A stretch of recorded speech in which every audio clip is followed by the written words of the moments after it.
মালদার ইংরেজবাজার থানার অমৃতের সিকেন্দাপুর এলাকায় চোর ধরতে রাত পাহারা দেওয়ার সময় হাসুয়ার কোপে প্রাণ হারিয়েছিলেন নিমাই মণ্ডল নামে এক যুবক। এবারে এই ঘটনা তদন্ত শুরু করে সেই গ্রামেরই দুই যুবককে গ্রেপ্তার করল ইংরেজবাজার থানার পুলিশ। জানা গেছে ধৃতরা হলো বিশ্বজিৎ রবি দাস এবং উত্তম ঘোষ। শনিবার ধৃত দুই যুবককে মালদা জেলা আদালতে পেশ করে ইংলিশ বাজার থানার পুলিশ।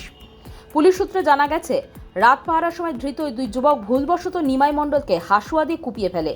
নিমাইকে বাঁচাতে এগিয়ে আসলে আহত হয় সূর্য মণ্ডলও।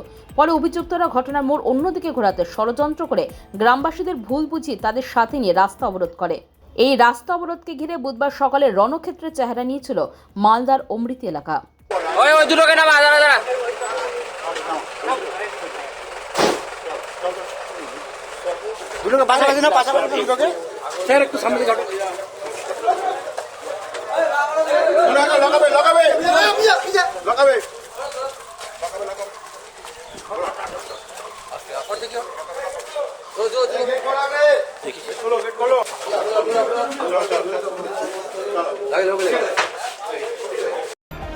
Bureau news Bangla Times.